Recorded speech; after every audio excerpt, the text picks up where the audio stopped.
नमस्कार बच्चों, कैसे हो? अच्छे हो ना? मेहंदी स्कूल द्वारा आयोजित ऑनलाइन क्लास में सभी बच्चों का खूब खूब स्वागत करती हूँ। तो आज हम कौन सी कक्षा लेंगे?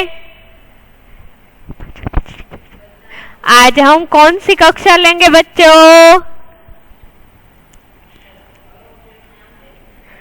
आज हम कक्षा चौथी।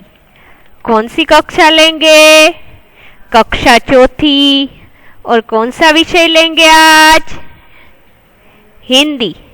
कौन सा विषय लेंगे आज? हिंदी लेंगे। तो हिंदी में हमने अगले तास में क्या क्या किया उसकी पहले थोड़ी बातचीत कर लेते हैं।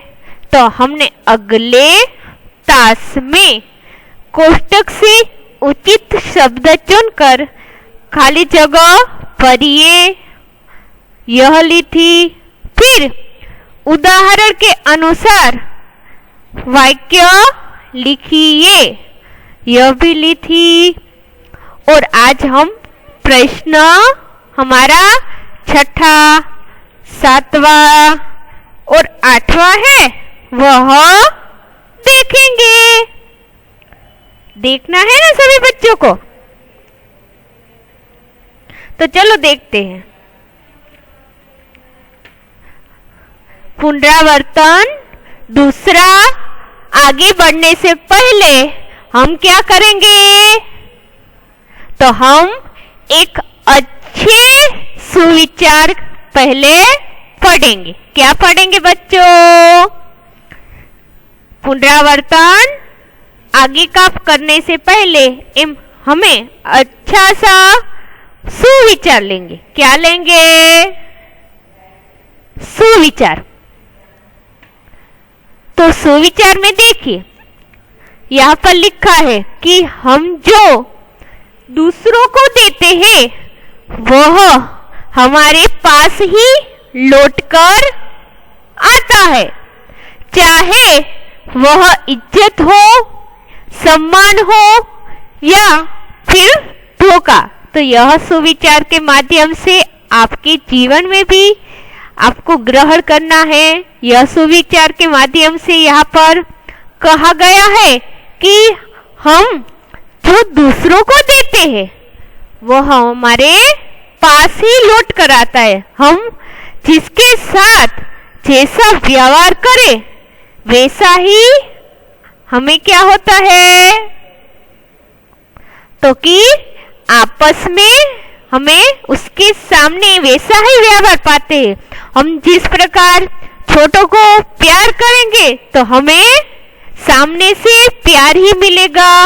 उसी प्रकार आपके घर में आपके बड़े दादा दादी, काका काकी आदि हो तो आप उसकी अच्छी तरह से इज्जत करोगे तो आपको सामने से इज्जत ही मिलेगी। क्या मिलेगी?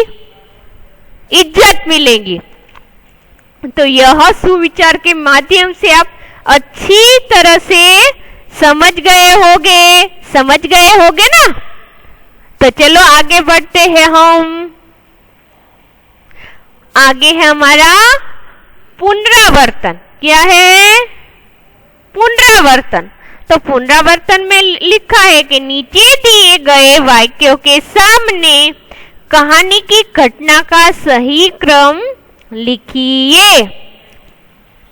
यहाँ पर क्या लिखा है कि नीचे दिए गए वाक्यों के सामने कहानी की घटना का सही क्रम लिखिए। यहाँ पर बच्चों आपके कहानी तो अच्छी तरह चतुर्जुहा आपने पढ़ ली होगी। क्या कर ली होगी? पढ़ ली होगी। तो हम एक बार आपको क्या करना है? सोचना है। सभी बच्चे को सोचने के लिए समय देती हूँ। सोचना शुरू कीजिए।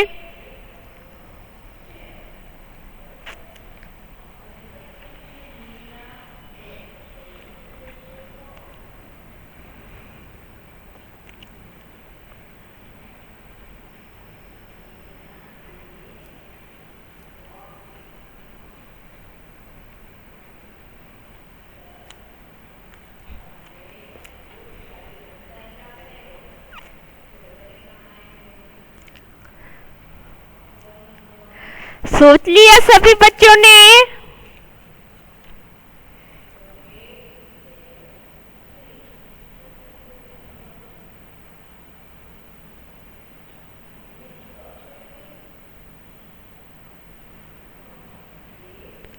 तो यहां पर पहले क्या आएगा?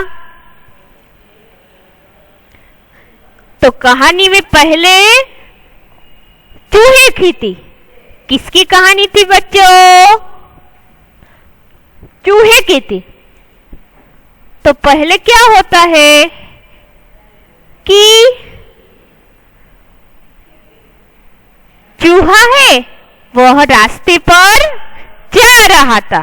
किस पर जा रहा था बच्चों?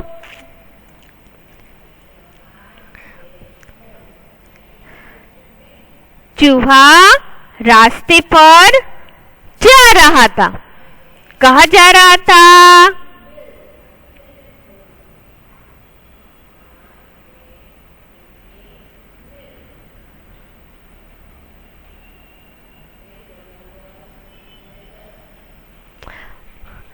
तो पहले यहां पर हम कौन सा क्रम लिखेंगे? एक लिखेंगे। क्या लिखेंगे बच्चों? तो यहाँ पर कहानी का क्रम है, इसमें एक लिखेंगे क्योंकि कहानी की शुरुआत में होता है कि चूहा रास्ते पर जा रहा था, तो यहाँ पर एक लिखेंगे।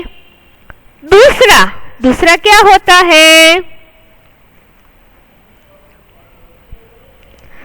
चूहे को कपड़े का एक टुकड़ा मिला।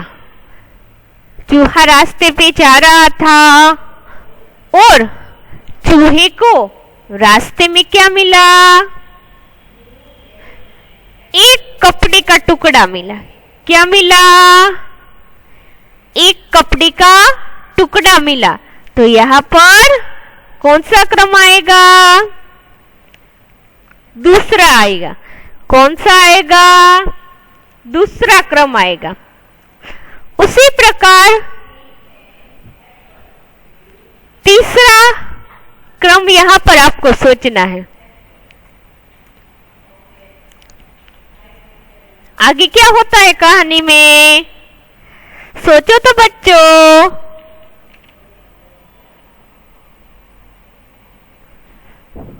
तो पहला क्रम है चूहा रास्ते पर जा रहा था, चूहे को टुकड़ा मिला कपड़े का। तीसरा है चूहे ने किसको देखा? चूहे ने दर्जी की एक दुकान देखी। क्या देखी? चूहे ने दर्जी की एक दुकान देखी। उसी प्रकार चौथा क्रम कौन सा आएगा?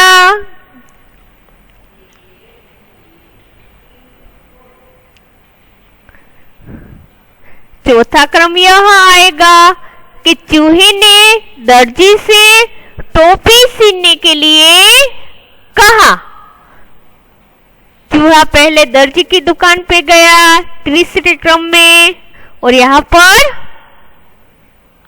नौमा है वो उसके सामने आपको 4 लगाना है, क्योंकि फिर बाद में चूहे ने दर्जी से टोपी सीने के लिए कहा, तो यहाँ पर क्रम 4 आएगा। कौन सा आएगा? 4। उसी प्रकार पांचवा क्रम यह आएगा कि दर्जी ने चूहे को कैंची उठाकर मारने की धमकी दी। दर्जी ने चूहे को कैंची उठाकर मारने की धमकी दी, तो यहाँ पर क्रम कौन सा आएगा? पांचवा आएगा। कौन सा क्रम आएगा? पांचवा क्रम आएगा। छठा क्रम कौन सा आएगा? दर्जी ने जब चूहे को कैंची उठाकर मारने की धमकी दी थी, उसके बाद चूहे ने जो दर्जी है दर्जी उसे कचेरी में जाने की धमकी दी। चूहे ने दर्जी को कचेरी में जाने की धमकी दी। किसकी जाने की धमकी दी? कचेरी। उसी प्रकार 7वें में क्या आएगा कि चूहा कशीदाकार की दुकान पर गया। किसकी दुकान पर गया? कशीदाकार की। अब 8वां देखिए, आगे की घटना है, कशीदाकार ने चूहे को धमकाया। कशीदाकार ने चूहे को धमकाया। फिर आगे क्या होता है? कशीदाकार घबराया और उसने कशीदा काट दिया। क्या किया? कशीदाकार घबराया और उसने कशीदा काट दिया। तो यहाँ पर 9वां क्रम आएगा। और 10वां क्रम कौन सा आएगा? कि चूहा खुश हो गया। 10वां क्रम क्या आएगा? कि चूहा खुश हो गया। 10वां क्रम यह आएगा कि चूहा है वह खुश हो गया।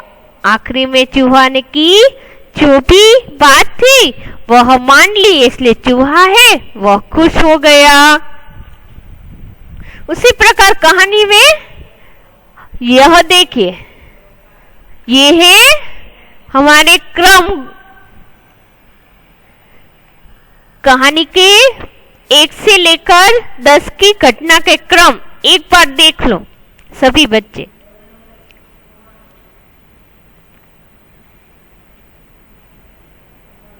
शांति से देखना।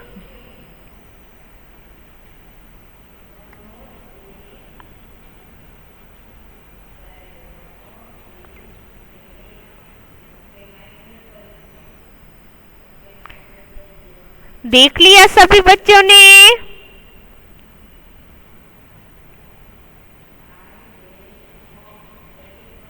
अब हम एक बार और पढ़ते हैं। क्या करते हैं?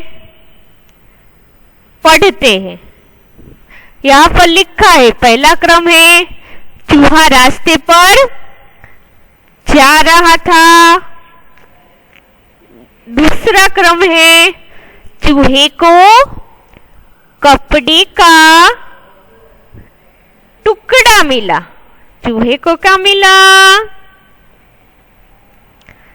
कपड़े का टुकड़ा मिला। फिर तीसरा है चूहे ने दर्जी की एक दुकान देखी। फिर चौथा है चूहे ने दर्जी से टोपी सिलने के लिए कहा। फिर पांचवा है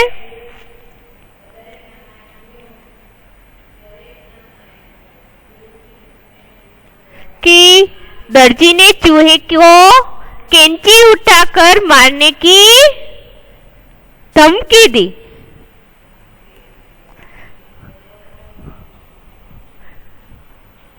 फिर छठा है चूहे ने कचेरी में जाने की धमकी दी। सातवां है चूहा कशीदाकार की दुकान पर गया।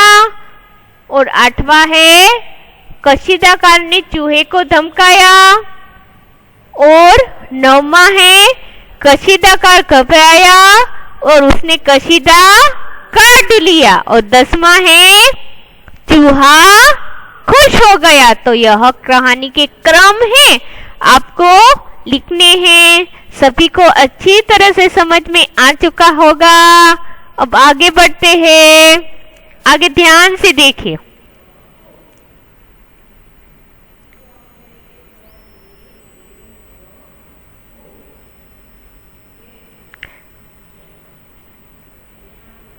देख लिया सभी बच्चों ने?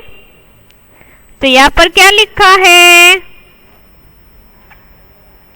यहाँ पर लिखा है कि सही विधान के सामने सही का चिन्ह और गलत के सामने गलत का चिन्ह कीजिए। तो यहाँ पर चिन्ह दिए हुए हैं, उसमें से आपको क्या करना है?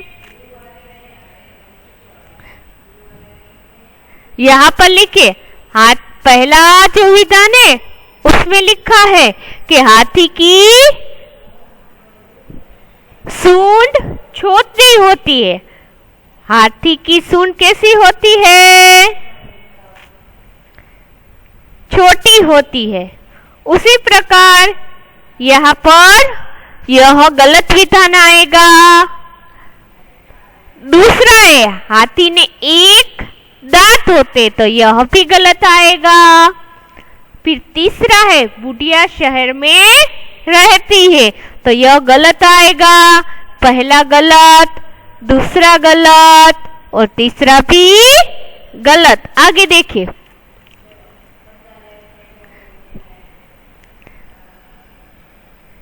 पहले पढ़ लो ध्यान से, शांति से।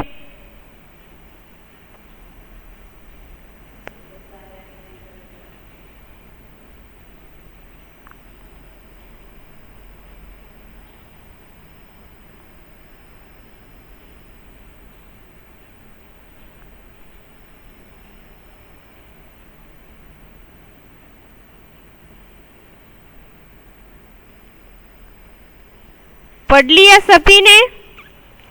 तो यहाँ पर चौथा विधान है, उसमें लिखा है कि बुढ़िया चावल पका रही है, तो यह विधान क्या आएगा? सही आएगा। क्या आएगा? सही आएगा। उसमें पांचवा विधान है कि कशीदाकार कपड़ा रेंगता है, तो यहाँ पर क्या आएगा बच्चों? तो यहाँ पर कशीदाकार है, वह कपड़ा रेंगता नहीं है, वह तो सिर्फ कसीदा है, वह काटता है, तो यह भी गलत आएगा। और आखिरी है, चूहे को रास्ते में कपड़े का टुकड़ा मिला, तो यह विधान सही है या गलत?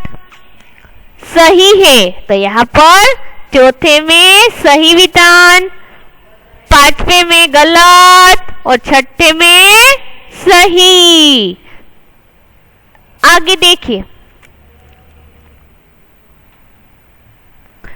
पहले आपको सूचना ध्यान से सभी बच्चों को पढ़नी है। क्या करनी है? पढ़नी है।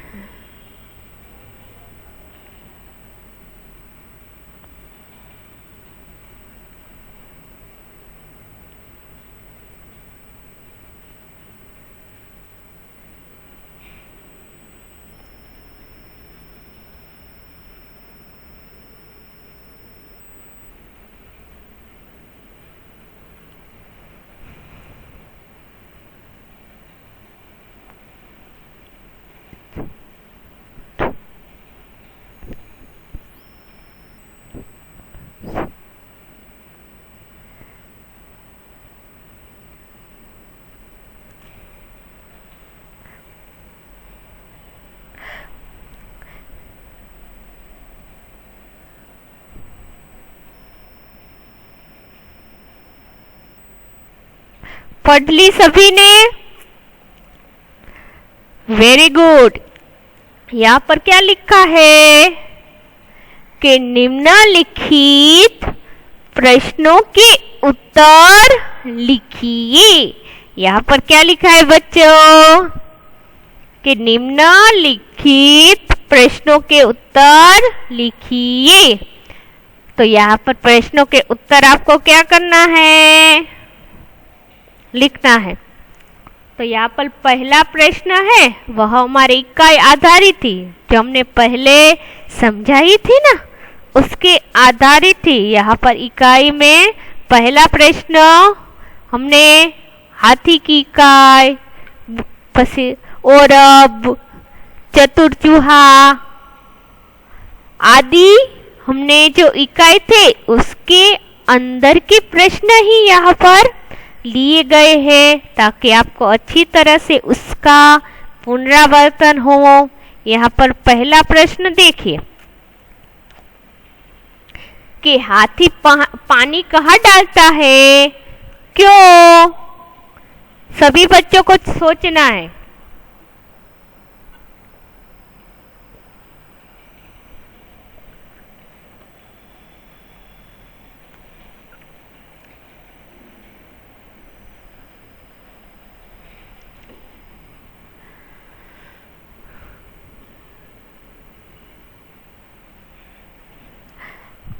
सोच लिया सभी बच्चों ने?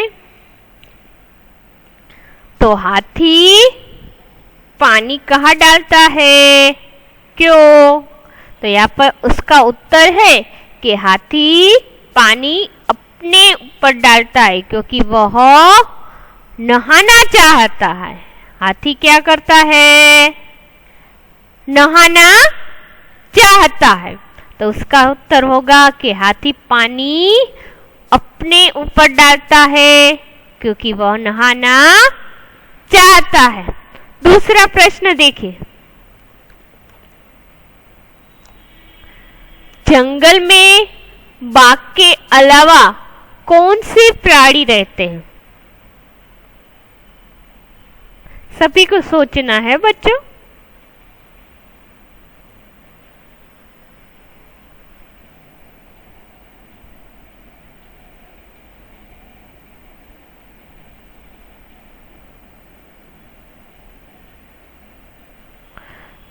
जंगल में बाघ के अलावा कौन से प्राणी रहते हैं? यह आपके अनुमान आधारित आपको उसके उत्तर लिखने। आदि भी लिख सकते हैं आप। आपको जो भी विचार आए वह भी लिख सकते हैं। ऐसा नहीं कि इस प्रश्न में यही प्राणी लिखे तो हम भी यही लिखे। यहाँ पर लिखा है कि जंगल में बाघ के अलावा सिंह, खरगोश, लोमड़ी, भालू आदि प्राणी रहते। जंगल में बाघ के अलावा सिंह, खरगोश, लोमड़ी, भालू आदि प्राणी रहते। उसी प्रकार तीसरा प्रश्न देखिए,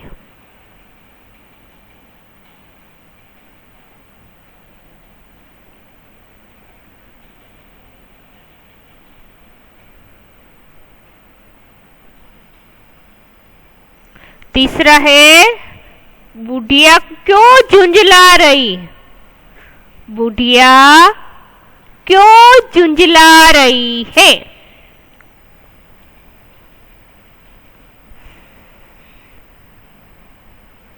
तो उसका क्या उत्तर आएगा बच्चों?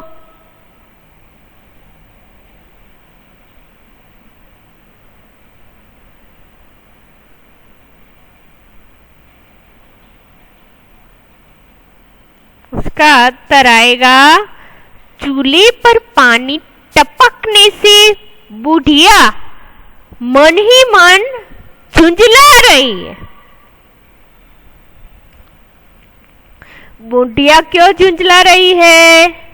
कि चूल्हे पर पानी टपकने से बुढ़िया मन ही मन झुंझला रही है। उसका उत्तर क्या आएगा? कि चूल्हे पर जब पानी जो टपक रहा था उससे बुढ़िया मन ही मन झुंझला रही है, यानी परेशान हो रही है। झुंझला उठने का अर्थ है परेशान होना। आपको पता ही है, पता है ना? तो यह तीनों प्रश्नों के उत्तर आपको अच्छी तरह से याद रह गए होंगे। एक बार पढ़ लेते हैं। यहाँ पर लिखा है कि हाथी पानी कहाँ डालता है? तो हाथी पानी अपने ऊपर डालता है क्योंकि वह नहाना चाहता है। जंगल में बाघ के अलावा कौन से प्राणी रहते हैं? जंगल में बाघ के अलावा सिंह, खरगोश, लोमड़ी, भालू आदि प्राणी रहते हैं। तीसरा प्रश्न है कि बुढ़िया क्यों झुंझला रही है? चूल्हे पर पानी टपकने से बुढ़िया मन ही मन झुंझला रही है। अब आगे देखते हैं। चौथा प्रश्न, ध्यान से पढ़िए सभी बच्चे। पढ़ने को इसलिए कर रही हूं ताकि आप आज जितनी भी प्रैक्टिस करेंगे आपको अधिक अच्छा पढ़ना आएगा, इसलिए मैं पढ़ने को कह रही हूं।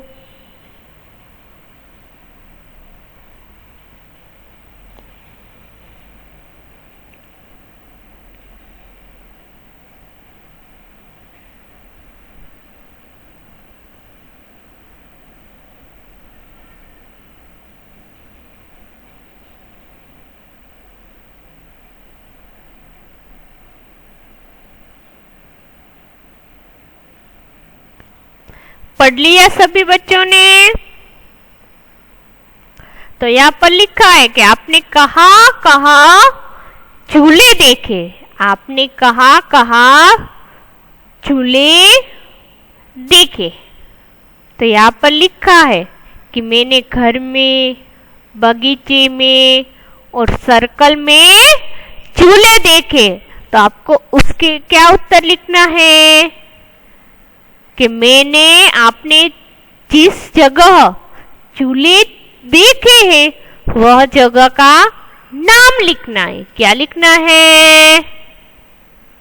नाम लिखा है कि मैंने घर में, बगीचे में, सर्कस में चूल्हे देखे। कई बच्चे बाहर घूमने जाते हैं तो खेत में भी चूल्हे देखे ना, तो आपको खेत में भी लिख सकते हो। ऐसा नहीं कि इसमें लिखा है वही लिखना है, आप आपके मुताबिक भी लिख सकते हैं।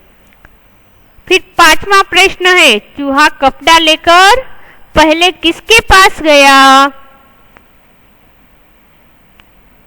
सोचो तो बच्चों। सोच लिया सभी बच्चों ने? Very good. चूहा कपड़े का लेकर, तो चूहा किसके पास जाता है? चूहा कपड़ा लेकर पहले दर्जी के पास जा रहा था। किसके पास जा रहा था? दर्जी के पास। कौन जा रहा था? चूहा। चूहा कपड़ा लेकर पहले दर्जी के पास जा रहा था। उसके बाद का प्रश्न देखिए, चूहा कब खुश हुआ? सोचिए सभी बच्चे।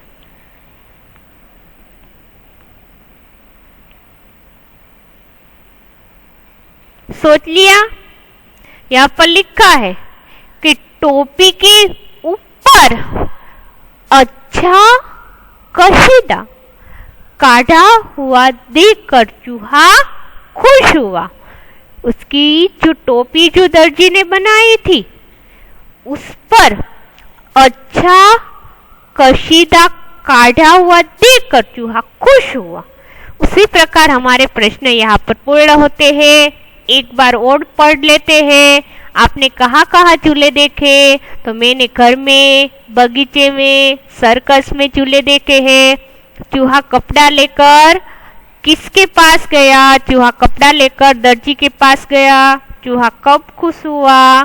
तो चूहा टोपी के ऊपर कशीदा काटा हुआ देखकर